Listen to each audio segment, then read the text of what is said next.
सभी को जय मसीह की। मैं परमेश्वर का धन्यवाद देता हूँ एक बार फिर परमेश्वर की उपस्थिति में आने के लिए। प्रभु ने हमें कृपा दिया है, मौका दिया है, समय दिया है। सारा आदर महिमा जलाल प्रभु यीशु मसीह के ही नाम को मिले। हम जो सवालों के सिलसिले में चल रहे हैं, सवाल सीखते जा रहे हैं जो भाई राजवीर सिंह अकाली जी ने पूछे थे। हम आज 8वां 9वां और 10वां सवाल सीखेंगे। आइए सरों को झुकाएं, आंखें बंद करें। महान जीवते परमेश्वर अनुग्रहकारी, अल्फा ओमेगा, कभी ना बदलने वाले, सर्वशक्तिमान, सर्वज्ञानी, सर्वव्यापी परमेश्वर, राजाओं का राजा, प्रभुओं का प्रभु, प्रभु यीशु मसीह आपका धन्यवाद देते हैं। तेरा जीवता वचन सीखने जा रहे हैं। पवित्र आत्मा आप हमें सिखाएं, आप हमारी ज्ञान बुद्धि समझ खोल दें। पूरे माहौल को, मैं खुद को, अपने पत्नी बच्चों को, माँ बाप भाई बहन रिश्तेदारों को, मेरे आत्मिक अगुओं को, तेरी पवित्र कलीसिया को प्रभु आपके लहू से ढकता हूँ। खुदाबंद तेरा लहू हम सब के ऊपर हो, तेरी सुरक्षा हम मांगते हैं। तेरे स्वर्गदूत हिफाजत करें और पवित्र आत्मा आप एक एक की ज्ञान बुद्धि समझ खोल दें ताकि ये सवाल उनको भी समझ में आए। प्रभु यीशु मसीह के नाम से मांगते, सुनो और ग्रहण करो, आमीन। 8वां जो सवाल था भाई जी का कि नाम के आगे से सिंह हटाना है। तो मेरे प्रिय भाई, मैं भी करमवीर सिंह हूं और परमेश्वर में अप्रैल 2013 से मैं हूं। अप्रैल 2013 से मैं प्रभु यीशु मसीह में हूं और प्रभु के फजल से और पवित्र आत्मा की सामर्थ्य और शक्ति से आगे बढ़ रहा हूं। और आपकी नॉलेज के लिए, आपके ज्ञान के लिए मैं बताना चाहूंगा कि यह संसार का कोई भी अदालत नहीं कर सकता जब तक कोई भी इंसान अपनी स्वयं मर्जी से ऐसा ना करे। और प्रभु यीशु मसीह धर्म नहीं बल्कि एक व्यक्ति का जीवन बदलता है। और शरीर का नाम आपके व मेरे माँ बाप ने हमें दिया है। परमेश्वर ने शरीर का कोई नाम नहीं दिया। और ये जो शरीर है ये नश्वर है, आत्मा प्राण नश्वर नहीं है। न्याय आपके आत्मा व प्राण का होना है। और परमेश्वर मनुष्य के आत्मा को गर्भ में, मां के गर्भ में रचता है। ये वचन मैंने पिछले भागों में भी कवर किया है। एक बार फिर मैं आपकी यादगिरी के लिए, आप सबकी याददाश्त फिर से वापस इस विषय के ऊपर लाने के लिए मैं चाहूंगा। भजन संहिता 51 अध्याय की 5 आयत, देख मैं अधर्म के साथ उत्पन्न हुआ और पाप के साथ अपनी माता के गर्भ में पड़ा। किसके साथ पड़ा? पाप के साथ। अब भजन संहिता लिखने वाला 139 अध्याय में भी और कुछ कहता है। भजन संहिता 139 अध्याय 13 आयत से लेके 17 आयत तक, मेरे मन का स्वामी तो तू है, तूने मुझे माता के गर्भ से रचा। मैं तेरा धन्यवाद करूंगा इसलिए कि मैं भयानक और अद्भुत रीति से रचा गया हूं। तेरे काम तो आश्चर्य के हैं और मैं इसे भली भांति जानता हूं। जब मैं गुप्त में बनाया जाता और पृथ्वी के नीचे स्थानों में रचा जाता था, तब मेरी हड्डियां तुझसे छिपी ना थी। हे परमेश्वर, मेरी हड्डियां तुझसे छिपी ना थी। तेरी आंखों ने मेरे बेडोल तत्व को देखा और मेरे सब अंग जो दिन दिन बनते जाते थे, वे रचे जाने से पहले तेरी पुस्तक में लिखे हुए थे। मेरे लिए तो हे परमेश्वर, तेरे विचार क्या ही बहुमूल्य है, उनकी संख्या का जोड़ कैसा बड़ा है। एक वचन और मैं देना चाहता हूं, जकरिया नबी की किताब, जकरिया नबी की किताब, और मैं उसका पढ़ना चाहूंगा। आइए आप मेरे साथ जकरिया नबी की किताब खोलिए। उसके आप 12वें अध्याय की 1 आयत में आइए। जकरिया नबी की किताब 12वां अध्याय 1 आयत। इज़राइल के विषय में यहोवा का कहा हुआ भारी वचन। यहोवा जो आकाश का तानने वाला, पृथ्वी की नींव डालने वाला और मनुष्य की आत्मा का रचने वाला है। यह उसकी वाणी है। भाई राजवीर सिंह अकाली जी और तमाम वो लोग जो ये वचन सुन रहे हैं। तो परमेश्वर मनुष्य के आत्मा, प्राण और शरीर को रचता है, माँ के गर्भ में रचता है। लेकिन जब मनुष्य जन्म लेता है तो इस संसार के ईश्वर ने, जो पिछले भागों में भी हमने देखा है, पहला यूहन्ना 5:19, सारा संसार दुष्ट के वश में पड़ा है। और दूसरा कुरिन्थिया 4:4 में, और उन अविश्वासियों के लिए जिनकी बुद्धि को इस संसार के ईश्वर ने अंधा कर दिया है।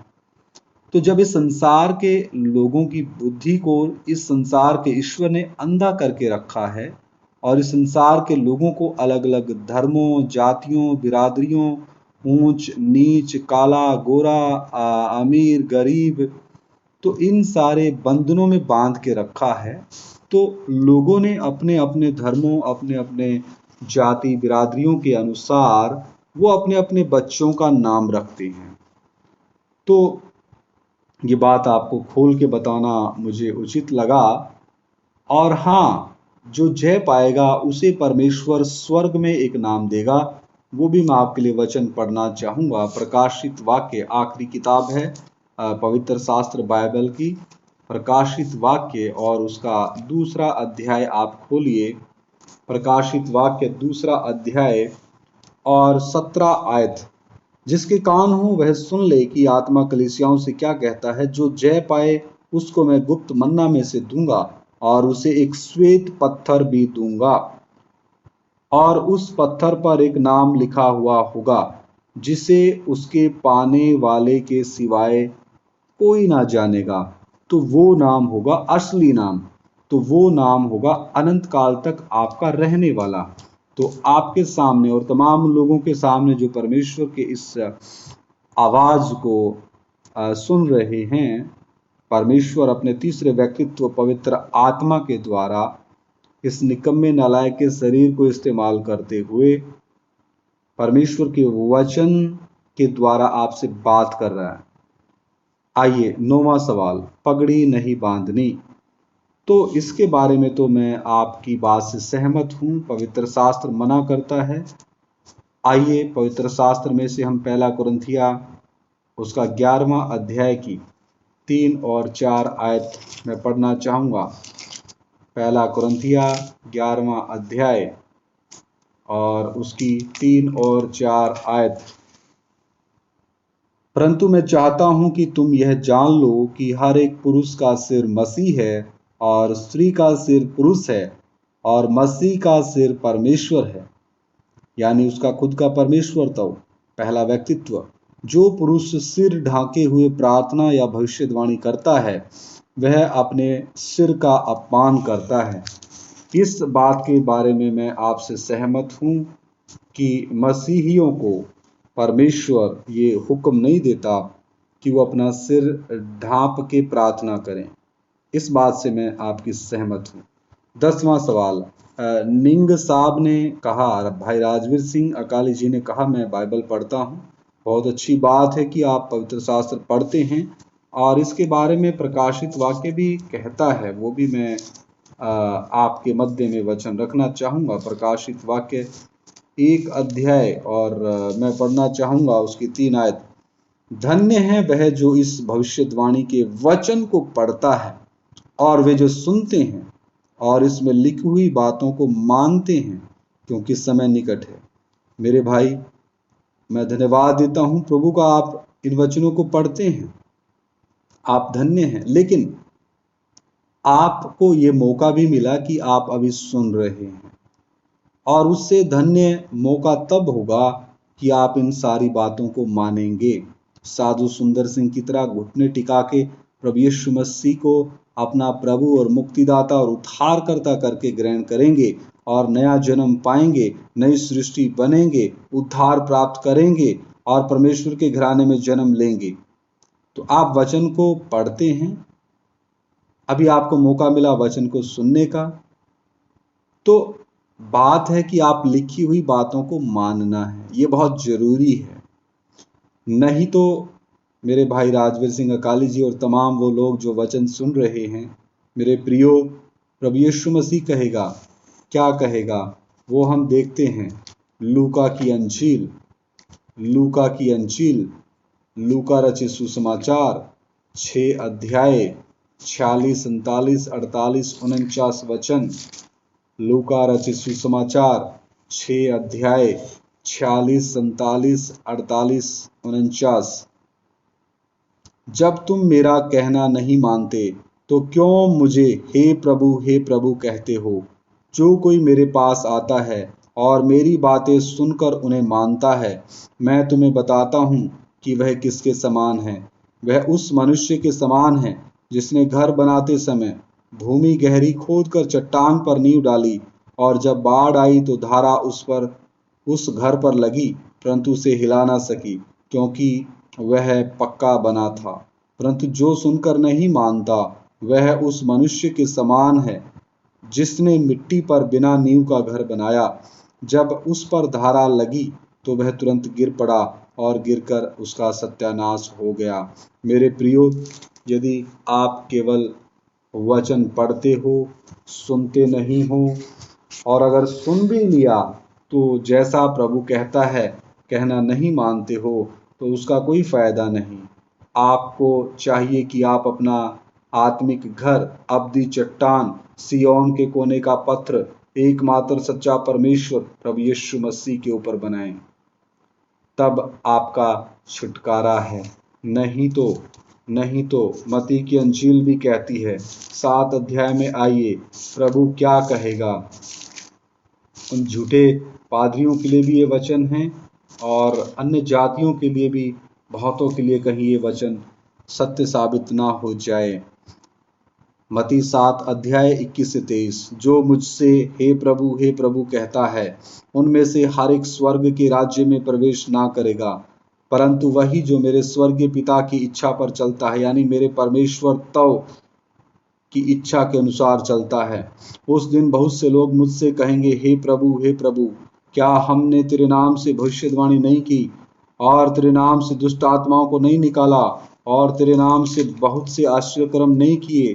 तब मैं उनसे खुलकर कह दूंगा, मैंने तुमको कभी नहीं जाना।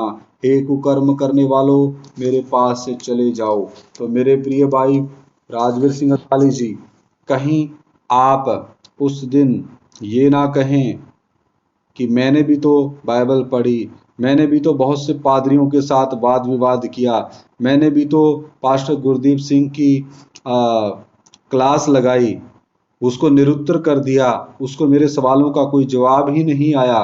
लेकिन कोई बात नहीं, पास्टर गुरदीप सिंह जी अभी विश्वास में नए हैं, सेवकाई में नहीं हैं,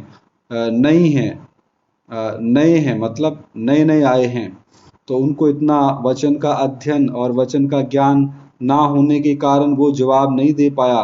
लेकिन प्रभु ने हम जैसे निकम्मे नालायकों को भी रखा है। मैं कोई बड़ा ज्ञानी नहीं हूँ, मेरे ऊपर परमेश्वर का अनुग्रह है, पवित्र आत्मा का कृपा, दया, फजल, शक्ति, सामर्थ्य है, और परमेश्वर ने मुझे बोझ दिया। अभी रात के 12:45 हो चुके हैं, 22 अगस्त 2022 हो चुका है, लेकिन मुझे जो आत्माओं के कर्ज को चुकाने का बोझ परमेश्वर ने दिया है, मैं उस कर्ज को चुका रहा हूँ। मेरे प्रियो, आप इस आवाज को सुन के अपने हृदयों को खोलिए। परमेश्वर आपके दिल के दरवाजे के ऊपर खटखटा रहा है। यदि आप अपने हृदय को खोलेंगे तो आप परमेश्वर के पास से आप उद्धार पाएंगे, आप परमेश्वर के पास से अनंत काल का जीवन पाएंगे, और परमेश्वर आपके हृदय में आकर के वास करेगा। तो ये 8वां सवाल, 9वां सवाल और 10वां सवाल का जवाब था। आइए सर झुकाएं, प्रार्थना करें। महान जीवते परमेश्वर, अनुग्रहकारी प्रभु, मैं आपका धन्यवाद देता हूँ। थोड़ी देर तेरा जीवता वचन पवित्र आत्मा आपने सिखाया, हम आपके आभारी हैं। आने वाले समय में और गहराई से आप हमें सिखाएं। ये वचन जो भी भाई बहन, बच्चे, बुजुर्ग, नौजवान सुने, आप एक एक की बुद्धि खोल दीजिए, एक एक के हृदयों को आप कायल कीजिए कि प्रभु यीशु मसीह आपके ही पापों और बलिदानों के लिए मारा गया। वो देहधारी परमेश्वर है, तीसरे दिन मुर्दों में से जी उठा, और फिर से वो हमें लेने आ रहा है। ये बात एक एक के हृदय में बैठने के लिए पवित्र आत्मा आप एक एक की बुद्धि खोल दें। प्रभु यीशु मसीह के नाम में एक एक अंधकार की शक्ति के बंधन टूटे और लोग आजाद हों। हमारी प्रार्थना को सुन लो, प्रभु यीशु मसीह के नाम से मांगते सुनो और ग्रहण करो। आमीन, आमीन, आमीन। सभी को जय मसीह की। मारानाथा। एक और पाठ इसका बचा है, 11वें और 12वें सवाल का जवाब, उसे भी आप जरूर देखें। प्रभु आप सभी के साथ हो।